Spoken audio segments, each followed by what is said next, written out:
Hey, thanks for joining me on episode 19 of History's Greatest Battles. I'm an ardent fan of history, especially military history, but I'm not a credentialed military historian or scholar. As such, we will experience mispronunciations. At the end of the show notes is a link. If you're on your phone, you can click it and it will open a text message wherein you can correct my mispronunciations or give me any other thoughts that you would care to do so. Thanks for joining us again, and without further ado, episode 19. Welcome to History's Greatest Battles, Season 1, Episode 19, The Battle of Ain Jalut, the 3rd of September, 1260. Mongol forces, estimated between 20,000 and 30,000 steppe warriors. Mamluk forces, roughly 120,000 soldiers. The Mamluk victory at Ain Jalut stopped the Mongol horde from conquering the Middle East, ultimately affecting a cause and effect situation that influenced Islam in Europe. By the year 1219, the Mongol horde under the indomitable Genghis Khan had unleashed its fury across the steppes and spread its vast influence to the very shores of the Caspian Sea, where East met West in a volatile dance of power. It was in this region, at the crossroads of ancient empires, that the Shah of Khwarezm made a grievous error. By refusing to hand over a governor responsible for the murder of 2 Mongol envoys, he dared to insult the Great Khan, a decision akin to spitting in the face of a storm. This insolence could not go unanswered. Genghis Khan, with the fury of a tempest, launched a devastating invasion that would spell doom of Khwarezm, sweeping away its armies and cities like autumn leaves before a gale, and opening the gates for a Mongol deluge into the heart of the Middle East. To exact vengeance, Genghis Khan dispatched 4 formidable armies to deliver punishment without mercy. The Khan himself led one force, laying waste to the grand cities of Bukhara, Samarkand, and Balkh, their flames lighting the sky as symbols of Mongol wrath. His son, Juchi, smashed the Shah's forces at Jand, leaving in his wake a staggering toll of 160,000 dead. Not to be outdone, Jagatai, another of Genghis's sons, captured and razed the fortress city of Otrar, while his youngest son, Tuli, commanded 70,000 men through Khorasan, looting and burning all that stood in his path. These armies, unstoppable as a tide of locusts, continued their grim march, capturing and plundering the ancient and storied cities of Merv, Nishapur, Ray, and Herat, each city falling like a pearl plucked from a necklace, leaving the empire of Khwarezm in ruins. While Genghis Khan eventually returned to the steppes of Mongolia, his war-hardened horsemen remained, ensuring Mongol dominance endured. Following Genghis's death, his successor, Ogadai, dispatched a massive force of 300,000 soldiers to crush a rebellion led by Jalal-ud-Din. The rebel forces met their end at Diyarbakir in northern Persia, where they were soundly defeated, silencing resistance with a fearsome display of Mongol might.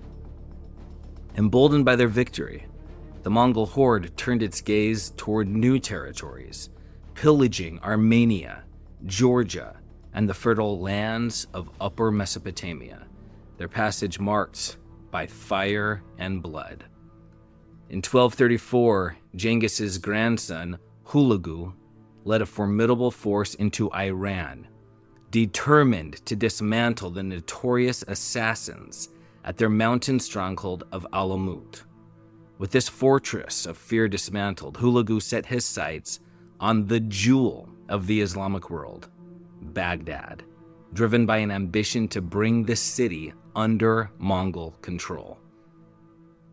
Despite Hulagu's Buddhist faith, his chief consort was a Christian, and he adhered to his grandfather's policy of religious tolerance, embracing a pragmatism that would suit his imperial ambitions.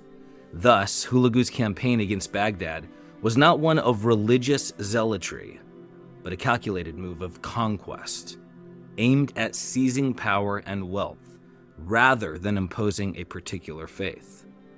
To bolster his campaign, Hulagu called upon the warriors of the Golden Horde, the Mongol dynasty established in the plains of Russia, forging an alliance that would tighten the noose around Baghdad. Caliph al-Mustasim Billah, caught in the pride of his ancient lineage, refused to submit to Hulagu's demands for allegiance.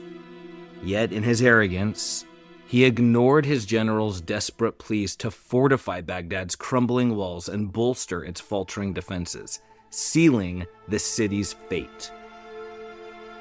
Trusting in the vestiges of his religious authority to summon defenders, the Caliph failed to grasp that his influence had long waned. Faced with the dire choice between pledging fealty to the Mongols or allying with the Mamluks, the once mighty slave soldiers of Egypt he had derided, al-Mustasim's indecision would prove fatal. Realization dawned too late for the beleaguered Caliph, and in 1258, the Mongols breached Baghdad's weakened walls, unleashing their fury for 8 harrowing days, during which the city was subjected to unspeakable violence and destruction. Baghdad, the once glorious hub of Islamic learning and culture, saw its population decimated, its libraries and universities burned, its mosques desecrated, and its treasures plundered. The city that had been a beacon of knowledge would never again reclaim its status as the intellectual heart of the Islamic world. The fall of Baghdad rippled through the religious landscape of the region, resonating with unintended consequences far beyond Hulagu's original designs.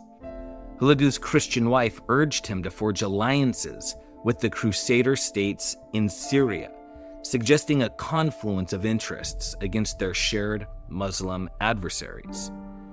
Yet opposition brewed within his own family. Berkay, the leader of the Golden Horde and Hulagu's relative, had embraced Islam. Not only did he refuse to lend further support, but he also extended aid to the Mamluks of Egypt, forming an Islamic coalition against Hulagu's ambitions.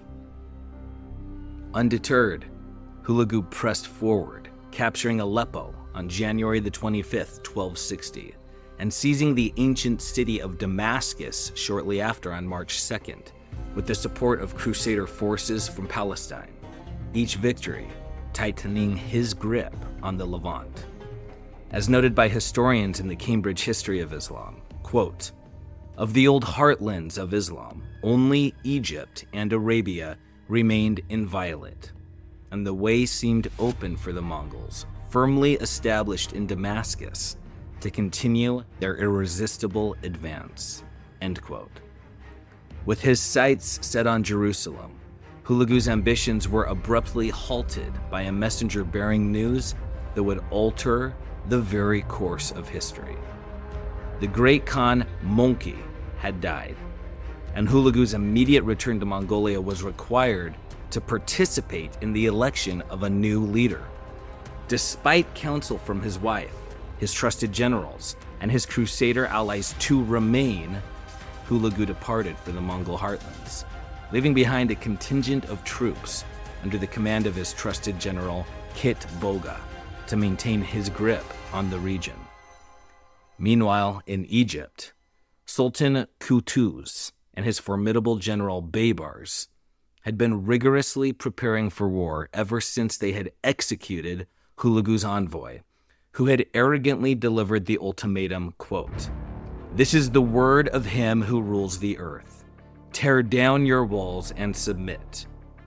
If you do so, peace will be granted to you. If you do otherwise, that will happen which will happen, and what is to be we know not. The sky alone knows," end quote. Sensing an opportunity in Hulagu's absence, Qutuz and Baybars marched their army north toward Syria. With not all Crusader factions aligned with the Mongols, Kutuz skillfully negotiated safe passage and essential supplies from the Frankish forces stationed in the port city of Acre. While stationed in Acre, the Mamluks received word of Kit Boga's advance into Galilee. Reacting swiftly, they redirected their forces southeastward to intercept the Mongol army, setting the stage for a decisive confrontation. With Hulagu's departure, most of the Mongol strength marched eastward, leaving Kit Boga with only a modest rearguard force. Accounts vary, but it is estimated that Kit Boga commanded between 1 and 3 tumans, which are Mongol cavalry units, ranging from 10,000 to 30,000 men.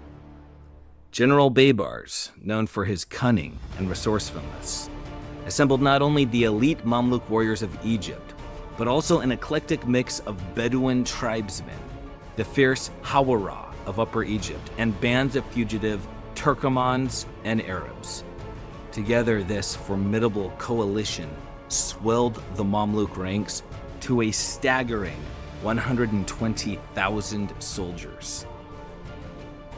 In a clash of equal forces, the legendary prowess of the Mongol cavalry would likely have prevailed. However, Sultan Kutuz placed his hopes on sheer numbers, believing that his army's numerical superiority would counterbalance the unmatched skill and ferocity of the Mongol horsemen. On September the 3rd, 1260, the two great armies converged on the plain of Esdraelon at Ain Jalut, ominously known as Goliath's Well, a name that echoed the historic clash about to unfold. Kit Boga's Mongol force was strategically divided, with approximately 40% heavy cavalry clad in armor and wielding lances, while the rest were swift, agile, light cavalrymen, renowned for their deadly accuracy with the compound bow, complemented by the occasional use of javelins. Following the aggressive doctrines that had defined Mongol warfare since Genghis Khan's conquests, Kit Boga was disinclined to alter a formula that had brought his people unparalleled success.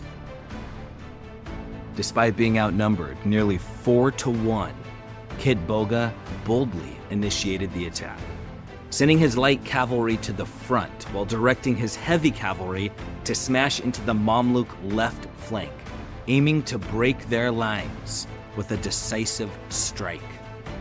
The battle-hardened discipline that had forged the Mongol Empire now bore its weight, and the Mamluks, unable to withstand the ferocity of the assault, soon found themselves in full retreat, seemingly confirming the Mongol superiority. Yet Baybars, a master of battlefield strategy, had anticipated such a turn of events. Baybars' life was a testament to the tumultuous nature of the era. Born a Kipchak Turk, he was captured by Mongols in his youth, only to be sold into slavery once more, this time to a Mamluk emir in Egypt, where he would rise to military prominence. Having been shaped by both Mongol and Mamluk military traditions, Baybars possessed a unique duality of knowledge, enabling him to harness the strengths of both philosophies in his military strategies. At Ain Jalut, Baybars employed a tactic often favored by the Mongols themselves, the feigned retreat. While initial counts suggest that the Mamluk withdrawal was genuine, driven by the sheer power of the Mongol onslaught, Baybars had clearly anticipated such a scenario, and he prepared accordingly. Strategically positioning himself and a substantial contingent of Mamluk forces in the surrounding hills, Baybars awaited the perfect moment to spring his trap, observing as the Egyptian troops were driven into the valley below. At the critical moment, Baybars unleashed his hidden forces, launching a devastating assault on the Mongol flanks and the Mongol rear. The overwhelming numbers of the Egyptian troops bore down on the Mongols, Mongols, who found themselves surrounded and unable to repel the coordinated attack. The outcome was decisive. The entire Mongol contingent was either slain or captured, while the Egyptian losses, though not precisely recorded, were believed to be relatively modest in comparison. In a slight tangent, it is worth noting that, according to the Quran, slavery was sanctioned only under two conditions: the enslavement of the children of slaves or the capture of prisoners of war. It was through the latter that the majority of slaves under early Islamic rule came to be bound. Given the myriad roles that slaves played in society, it was only natural that Egyptian rulers would employ them as soldiers, known as gulams, harnessing their loyalty and martial skills for the state. The Fatimid, from 909 to 1171, and the Ayyubid, from 1171 to 1250, dynasties in Egypt constructed entire armies of slave soldiers. As was often the case in slave societies, the most capable among these warriors rose in rank and power, transcending their initial bondage. Just as trusted eunuchs ascended to high political offices, advising kings and sultans, slave soldiers also climbed the ranks, achieving command over armies and exerting significant influence under the caliphs and viziers. Loyal and valorous under their Muslim masters, the Mamluks eventually seized power for themselves in the mid-13th century, marking the dawn of their own rule. Upon the death of the last Ayyubid Sultan, al-Salih, in 1249, his wife, Shajar al-Dur, astutely concealed his demise, issuing commands in his name to maintain stability. Once her subterfuge was uncovered, the Muslim leaders in Cairo chose a pragmatic course of action. They paired her with the Mamluk general Aybak, thereby ensuring a continuation of power and legitimacy. Although Shajar al-Dur married Aybak, she maintained her grip on power, eventually orchestrating his assassination, though not before securing a son, ensuring a successor. In a dramatic twist of fate, Shajar al-Dur met her end in 1257, slain by Aybak's female servants. Her surviving son thus ascended to power, becoming the progenitor of the Mamluk dynasty. This Mamluk dynasty endured for over 265 years, marked by periods of remarkable leadership and a flourishing renaissance in the arts, cementing their legacy in the annals of both political and military history. After 1381, the Burji dynasty, a new ruling family stemming from Mamluk descendants, rose to prominence, continuing the Mamluk legacy in a renewed era of power. Although the Burji dynasty endured for another 136 years, its reign was plagued by relentless palace intrigue and a cycle of assassinations undermining its stability. Despite the internal turmoil, the Burji sultans lived opulently, transforming Cairo into the wealthiest city in the Mediterranean. However, the constant uncertainty over succession would ultimately prove to be their undoing. The Mamluk armies met their end in 1517 at the hands of Selim I of the Ottoman Empire. Egypt was subsequently reduced to a vassal state, governed by a Turkish pasha. Despite this shift in power, the Mamluks managed to retain a degree of influence, serving in high government roles and maintaining significant command positions within the military. In 1798, when Napoleon Bonaparte embarked on his campaign to conquer Egypt, it was a Mamluk army that stood to face him in battle. Though they were defeated by Napoleon's forces at the Battle of the Pyramids, the Mamluks sought to reclaim their throne following the French withdrawal from Egypt. The Mamluk resurgence was decisively crushed by the Turks in 1805, and then again in 1811, extinguishing Mamluk power permanently. Returning back to the battlefield now, Kitboga, captured, was brought before Sultan Qutuz. Despite the scorn and taunts hurled at him by the Mamluks, he remained composed, declaring that his defeat was a mere inconvenience to the mighty Mongol Empire. Kitboga prophesied that a day would come when his defeat would be avenged and Egypt would be reduced to ashes. His confidence, rooted in the Mongols' decades-long record of invincibility, would once more prove misplaced. As Hulagu journeyed back to the Mongol capital at Karakoram to participate in the selection of a new Great Khan, news reached him that Genghis's grandson Kublai had already ascended to the throne. Concurrently, Hulagu received news of Kitboga's defeat at Ain Jalut. Furious, he set his sights on avenging the fallen general. Yet circumstances conspired against him, and he never succeeded in his quest for retribution. The simmering rivalry with the Golden Horde diverted Hulagu's attention, as he could not risk launching a campaign to reinvade the Middle East while leaving a potentially hostile force at his rear. In a swift and a ruthless move, Baybars assassinated Qutuz, angered by what he perceived as insufficient reward for his role in the victory at Ain Jalut. A charismatic figure beloved by both the army and the populace, Baybar's bold act met with little opposition or outcry. Aware that the defeat of Kitboga could be seen as only a minor setback in the grand scheme of Mongol dominance, Baybars immediately set about fortifying Egypt's defenses, fully anticipating Hulagu's inevitable return. Baybars took the bold step of marching into Syria, ordering a mass evacuation of the population. He implemented a scorched earth policy, leaving nothing but barren land to starve and frustrate any invading cavalry force. Through shrewd diplomacy, Baybars persuaded the Crusaders to maintain their neutrality, cautioning them against the ill-advised alliances that some of their number had previously formed with Kitboga.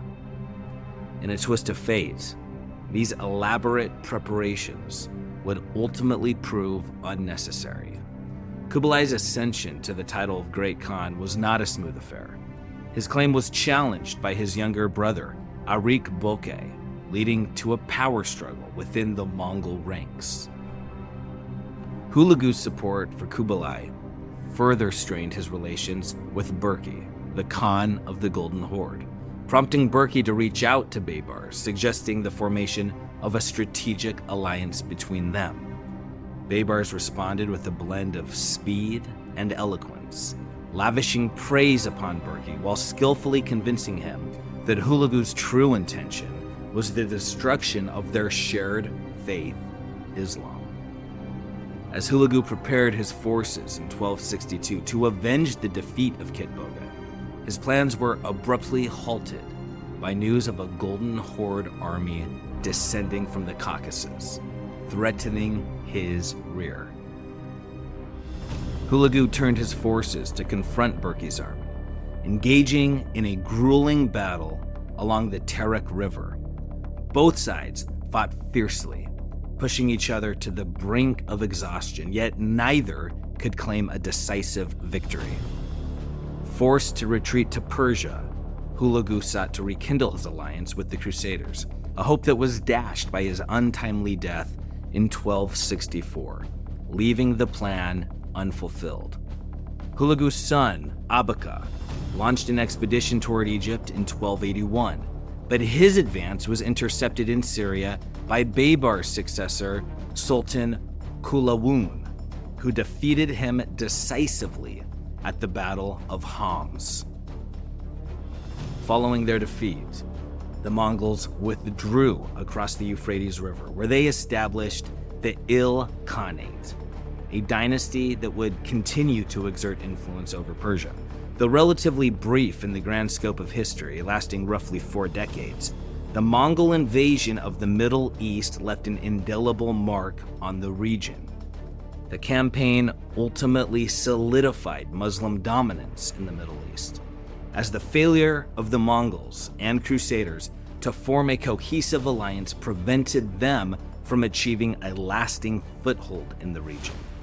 Kit Boga's defeat at Goliath's Well, despite being a relatively minor engagement by Mongol standards, became the Middle Eastern equivalent of the Muslim defeat at Troyes in France, a pivotal turning point in the preservation of Islamic power.